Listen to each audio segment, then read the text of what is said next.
Você já parou para se perguntar quantos autistas estão no ensino superior brasileiro? O Censo da Educação Superior de 2018 afirma que são mais de 1.500. Mas será que este número corresponde à realidade? É o que você vai saber nesta reportagem em áudio produzida pelo Introvertendo em parceria com a revista Autismo.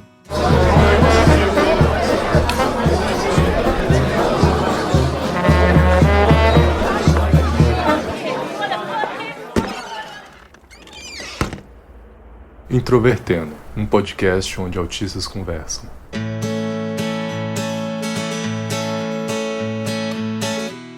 Os dados mais recentes do Censo da Educação Superior, promovido anualmente desde 1995 pelo Instituto Nacional de Estudos e Pesquisas Educacionais Anísio Teixeira, o INEP, afirma que existem 1.532 autistas no ensino superior brasileiro. Apesar do número oficial, não existe uma forma exclusiva para que as instituições alcancem estes dados, e com isso, cada universidade utiliza seus próprios meios. Entre as apurações institucionais e a publicação dos números pelo INEP, todas as informações são repassadas pela figura do pesquisador institucional. Servidor responsável por preencher os dados do sistema do censo juntamente ao INEP é uma figura presente nas instituições privadas e públicas. Sua responsabilidade também é de assegurar que os dados sejam fidedignos.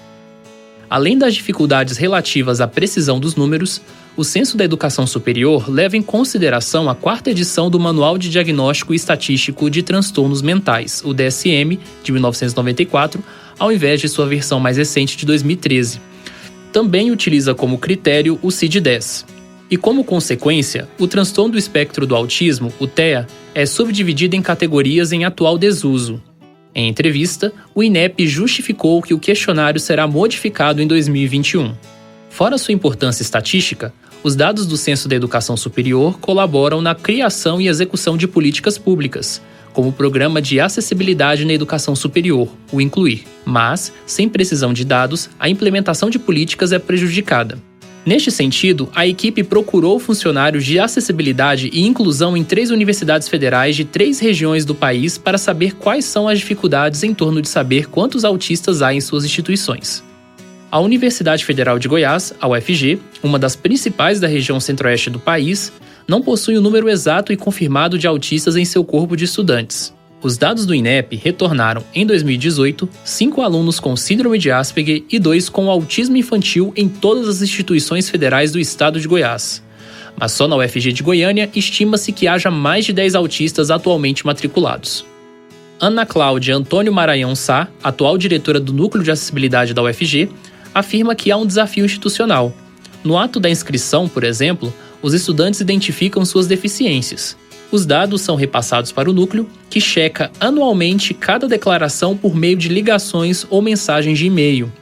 No entanto, isso é feito de forma sistematizada apenas nos últimos anos, quando a instituição passou a ter cotas para pessoas com deficiência. A esperança é que, em breve, os dados sejam mais precisos.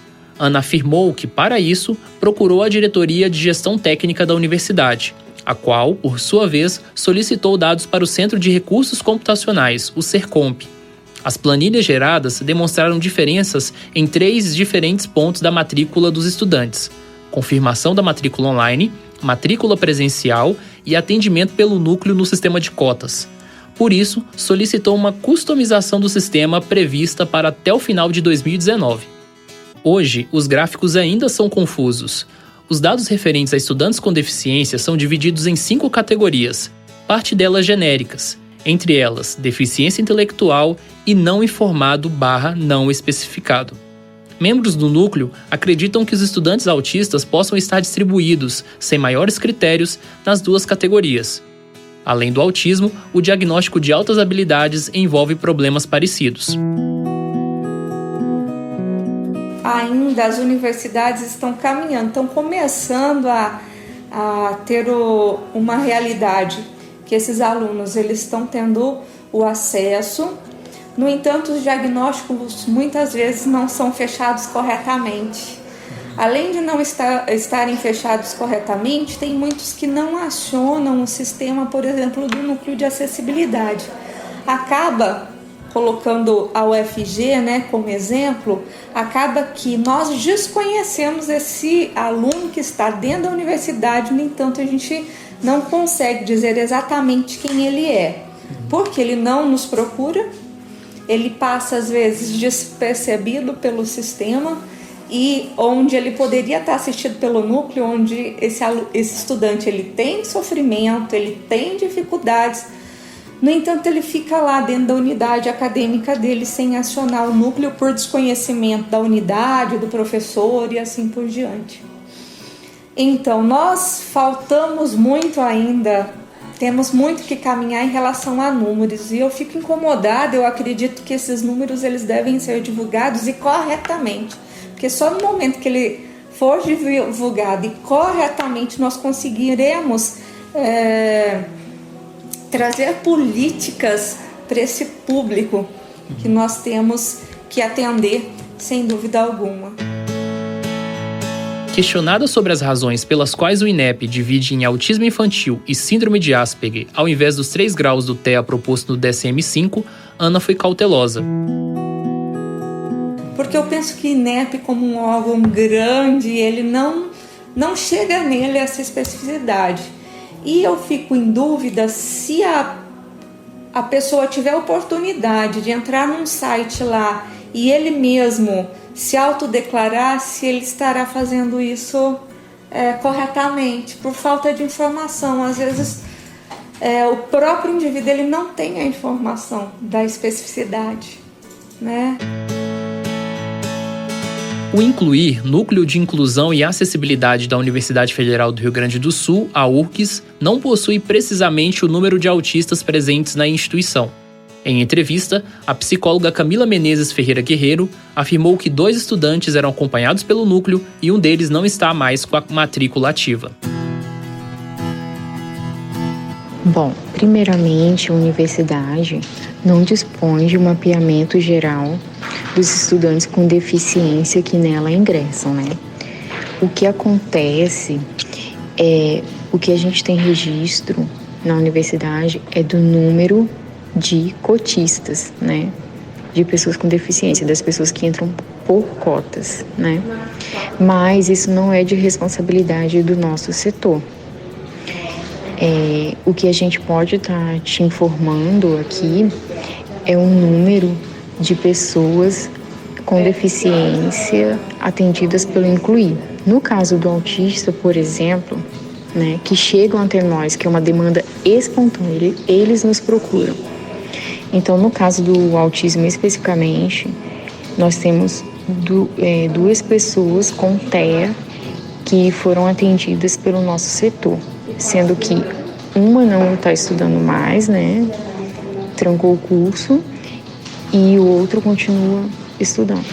Primeiro, é importante esclarecer a perspectiva de atuação, né, do Incluir na URGS na educação superior. Nossa perspectiva de atuação é de assessoria. Como a gente parte do modelo social de deficiência, né, em que o ambiente que oferece barreiras para a pessoa com deficiência e não deixa ela em condições de igualdade com as demais, então a gente trabalha com a perspectiva inclusive de acessibilidade como sendo uma responsabilidade da universidade como um todo, né? Como assessoria, o foco do Incluir tem sido em promover eventos de capacitação e rodas de conversa sobre deficiência, além da assistência estudantil. Em termos de autismo, Camila contou que o estudante é ouvido para que sejam identificadas suas diferenças e, com a participação do aluno, o Incluir promova estratégias de acessibilidade. Também são reunidos professores e coordenações de curso conforme as situações. Os dados do Censo da Educação Superior 2018 retornam mais de 25 estudantes autistas nas instituições federais do estado do Rio Grande do Sul. Conforme a classificação do INEP, são 15 dentro do chamado autismo infantil e 10 na categoria síndrome de Asperger. Camila observou que não foram identificadas barreiras institucionais na chegada dos estudantes ao Incluir. Não, nós não identificamos nenhuma barreira institucional, não. Muito pelo contrário, a gente acha que o acesso até o nosso trabalho é bem claro, né? E até de fácil acesso. O norte do país, estatisticamente, é o que possui o menor número de autistas. Em todo o estado do Pará, são classificados apenas 2 estudantes nas instituições federais com autismo infantil e nenhum com Asperger. No entanto, apenas no campus Belém, da Universidade Federal do Pará, a UFPA, são assegurados mais de 25 estudantes diagnosticados. Quem garantiu foi a psicopedagoga Rosilene Prado, coordenadora da equipe de transtorno do espectro autista e deficiência intelectual da Coordenadoria de Acessibilidade, a COACES. Segundo Rosilene, o acesso mais próximo da equipe são dos estudantes que entraram pela política de cotas. Alguns TEAs querem disputar normalmente, ou pela escola pública ou lá pela ampla concorrência, porque tem famílias, né, que não cabem aqui nesse grupo de escola pública. E aí, alguns se identificam, outros não, a maioria não se identifica. Aí o que acontece, né? É que esses alunos, os que entram pela cota, imediatamente, quando eles habilitam, a gente já tem informação, nós vamos para lá fazer o acolhimento, né, e dar todas as orientações, chamar para entrevista, né. Os que não entram pela cota, então é quando a gente faz muita campanha, junto às ONGs, junto à mídia, dentro da instituição, somente pegando 2 de abril e 18 de junho, né? Que são as datas específicas do autismo. Então, a gente faz ampla divulgação. Nessa ampla divulgação... Aparece um outro. Aí, um colega, né? Olha, eu acho que aquele aluno é estranho, o professor, aí sinaliza pra gente. E a gente, então, faz, né, toda a aproximação, porque a gente entende que só vim pra cá se ele tiver interesse. A gente tem esse respeito. Se ele não quiser ser atendido. A autodeclaração, de certa forma, é um ponto crítico na identificação do número real de autistas no ensino superior brasileiro. Envolve uma série de questões, incluindo o fato de alguns autistas que não se veem como pessoas com deficiência, até parte dos laudos médicos, os quais, geralmente alinhados com o CID-10 e não com o DSM-5, não especificam o grau do TEA. Coisa que a gente fez um trabalho, Thiago, quando eles chegaram aqui, muitos não sabiam nem o que era esse movimento que eles faziam. Porque pulavam em alguns casos. E eu fui dizer para ele, essas estereotipias, né, os movimentos vão pôr, eles é importante para vocês sinalizarem para os seus pares, né, que você tem alguma coisa incomodando ou que num sentido muito emocional, muito agitado, vai te fazer estereotipar, mas que isso significa que você também precisa do movimento para se organizar as ideias, o pensamento, para poder falar. Eles não sabiam. Apesar das dificuldades, Prado conseguiu detalhar e listar, conforme o atendimento de todos os seus estudantes, suas comorbidades. Entre elas, a dislexia, epilepsia, gagueira e transtorno obsessivo compulsivo, o TOC. As maiores barreiras enfrentadas por estes estudantes, segundo sua avaliação, são atitudinais, arquitetônicas e metodológicas. Diante das tensões que envolvem os subdiagnósticos, é difícil afirmar se o censo da educação superior conseguirá ser mais verossímil a curto prazo. Mas ainda há passos possíveis de serem encaminhados pelas universidades. Os profissionais fixos dos núcleos de acessibilidade, como realidade recente, precisam também encarar a novidade do autismo como deficiência. Criar pontes entre os órgãos e os estudantes em suas unidades acadêmicas é fundamental.